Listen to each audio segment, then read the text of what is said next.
一支特战小队悄悄地来到丛林，他们趁猩猩守卫不备，突然发动了偷袭，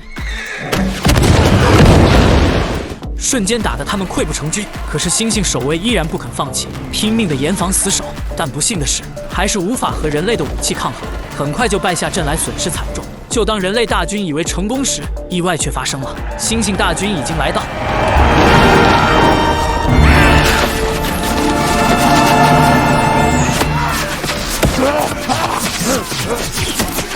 等他们再想逃跑，已经太迟，瞬间就被送去了西北。吓得杰克赶紧向上级领导请求支援，可惜已经为时已晚，下一秒就被猩猩大军抓了个正着。看着受伤的猩猩大军，凯撒已经愤怒到了极点，他一定要让人类付出代价。谁成想为首的杰克竟然认出了他。You're him. You're Caesar. We've been searching for you for so long. 面对凯撒的超强威压，背叛的小金刚依然不惧，他竟然威胁凯撒：人类有一名很厉害的上校，他的目标就是杀了凯撒，还有你身边的所有猩猩大军。气得猩猩守卫再也看不下去，一棍子把他打倒，却被凯撒拦住，立马派遣白猿把小金刚带了下去。为了避免发生战争，凯撒没有杀害人类俘虏，而是把他们放了回去。就在这时，浑身是伤的白猿突然跑了过来，他告诉凯撒，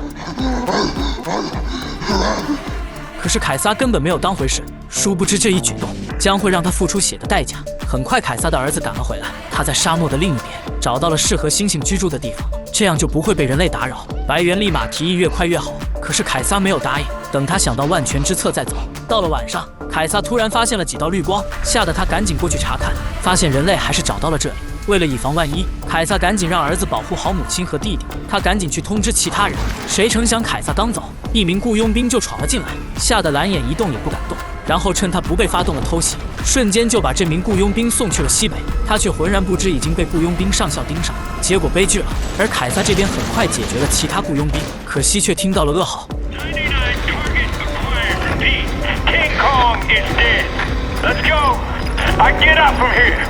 吓得凯撒飞快地赶了过去，可惜已经为时已晚，他的妻子和儿子已经被上校杀害。此时的凯撒已经愤怒到了极点。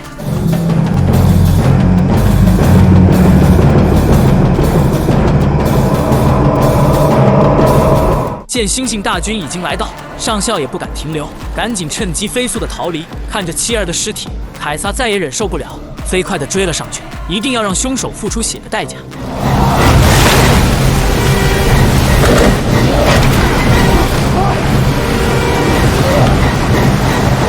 吓得上校赶紧拿出40米大刀，飞快地割断了绳索，这才逃过一劫。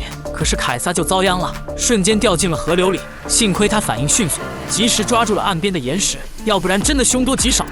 而上校也成功地逃离了这里。凯撒只好回到部落从长计议，但是白猿不见了，肯定是他背叛了我们。可是现在不是深究的时候，最重要的是找到凯撒的小儿子。谁成想他们刚走，远处就传来了动静，吓得凯撒赶紧严阵以待。定睛一看，竟然是自己的小儿子，可把凯撒高兴坏了。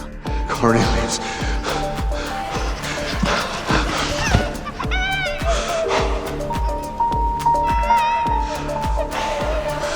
You're safe now.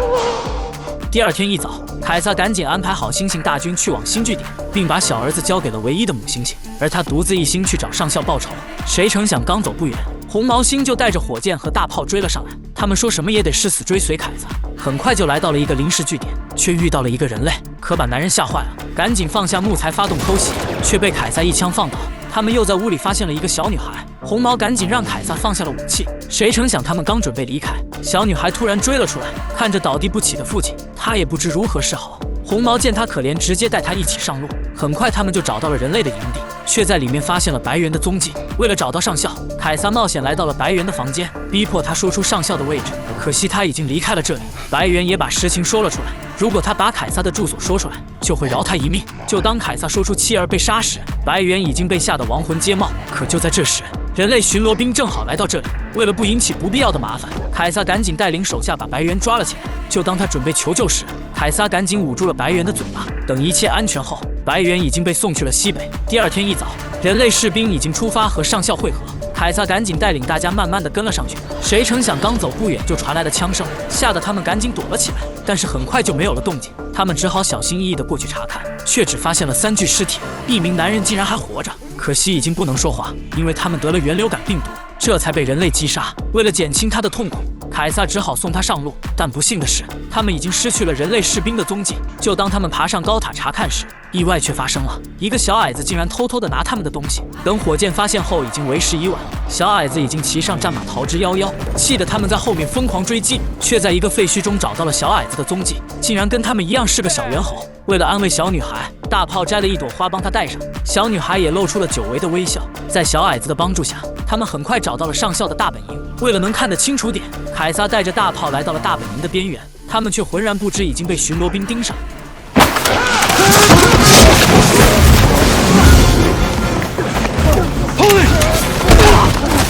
幸亏火箭及时赶到，这才救了凯撒一命。可惜大炮就遭殃了，瞬间就被人类的武器刺穿了心脏，可把小女孩伤心坏了。大炮对她来说就如父亲一样，没想到刚给了自己温暖，就要离她而去。小女孩亲自给她戴上了小红花，而大炮也安心的去了西北。气得凯撒再也忍受不了，赶紧让红毛带着火箭去和大部队会合。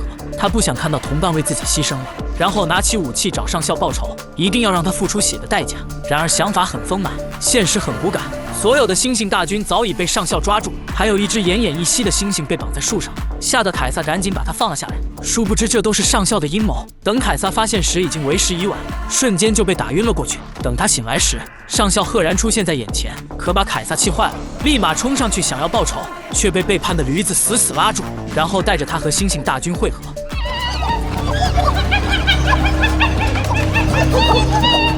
看着可怜的儿子，凯撒没敢跟他相认，要是被上校知道，肯定不会放过他。凯撒也终于知道上校为什么不杀他们了，就是为了修复城墙，好抵御外敌。而且他们被抓来后也没有吃过饭、喝过水，气得凯撒再也忍受不了，终于爆发了，带领所有手下开始反抗，却换来了对方的严刑毒打。可是凯撒依然不肯放弃。Tell them to get back to work. They just need food and water. Give them food and water. 即使被上校拿枪威胁，他依然不惧。为了凯撒的安全，猩猩们只好继续干活。最终在凯撒的不懈努力下，终于给同伴们换来了食物。可是他就遭殃了，被上校折磨得已经奄奄一息。这一切都被小矮子看在眼里。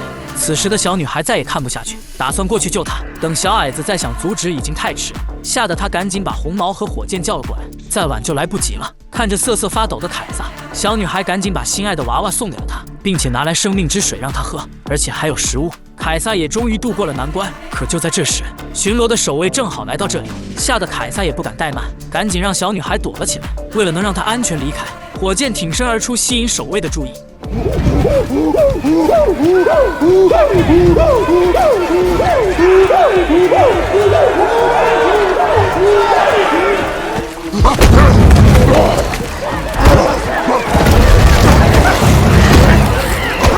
吓得凯撒赶紧让小女孩抓紧离开这里，再晚就来不及了。可是火箭就遭殃了，为了掩护小女孩离开，瞬间就被上校抓住，然后关进了笼子里。殊不知这都在火箭的计划之内。他告诉凯撒，红毛和小矮子正在想办法挖地盗救他们，一定要做好准备，打他个措手不及。第二天一早，凯撒趁守卫不备，告诉红毛，到大伙的笼子需要37步，到孩子们那儿需要55步。收到消息的红毛让小女孩在这看着，他赶紧带着小矮子抓紧行动。到了晚上，见凯撒他们全都回到了笼子里，小女孩赶紧回去报信。红毛见小女孩回来就知道了一切，还不停地夸她勇敢。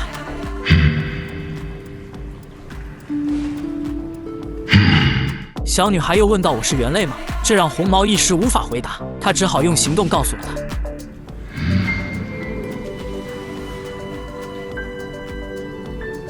Nova.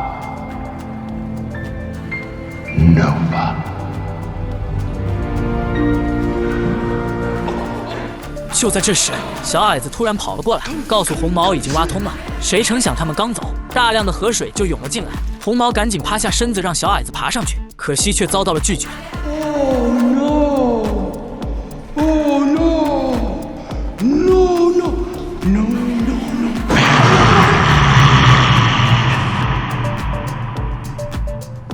Okay. 最终在小矮子的不懈努力下，终于把通道挖开。谁成想守卫正在跟前，吓得小矮子又返了回去。幸亏守卫及时离开了这里，要不然真的凶多吉少了。小矮子又小心翼翼地从洞口钻了出去，正好被赶来的火箭看到，所有的星星们也终于看到了希望。就当他们准备动手时，意外却发生了。大量的河水已经把对面淹没，吓得红毛赶紧把入口关上。可是孩子那里已经无法营救，他们只好趁守卫不备扔了一坨翔，瞬间激怒了他，目的就是为了把他引到笼子里，然后趁他不注意发动了偷袭。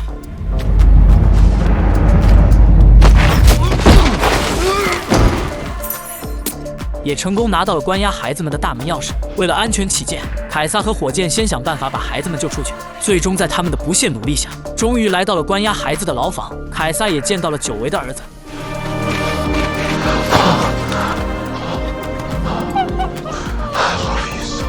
可是现在不是叙旧的时候，孩子们利用自己的特长，很快就逃了出去。所有的大猩猩也成功离开了这里。而此时凯撒也终于意识到，自己就跟科巴一样放不下仇恨。谁成想他们刚逃出去不久，上校的死对头就发动了偷袭，吓得所有士兵赶紧严阵以待冲了出去。而凯撒也趁机来到了上校的房间，却发现了大量的手榴弹和一张孩子的照片。而此时的上校已经得了原流感病毒，已经无法说话。他多么希望凯撒能现在杀了他，好减轻他的痛苦。可是凯撒还是没忍心下手。他知道一个父亲失去孩子的痛苦，最终上校再也忍受不了，亲自了结了自己。凯撒背起所有的手榴弹，飞快地跳了下去。他的目的很明显，就是为了炸毁整个大本营。然而想法很丰满，现实很骨感。就当他准备动手时，瞬间就被杰克击中，摔倒在地。危急关头，一枚炮弹突然射了过来，瞬间就把杰克送去了西北。原来是背叛的驴子再也看不下去，救了凯撒一命。可惜他就遭殃了，被人类士兵一枪爆了头，气得凯撒瞬间上头，冒死扔了一颗手榴弹，瞬间发生了爆炸。幸亏凯撒反应迅速，及时跳进了逃生通道，要不然真的凶多吉少了。敌方的士兵很快占领了这里，高兴地开始庆祝，他们却浑然不知，刚才的爆炸已经引发了雪崩，等发现时已经为时已晚，瞬间就被大雪掩埋。而凯撒他们利用自己的强项，很快爬上了大树，这才逃过一劫。凯撒用尽了最后一丝力气，终于把族群带到了安全之地。看着风景秀丽的新家，凯撒也终于支撑不住，永远地闭上了双眼。谢谢。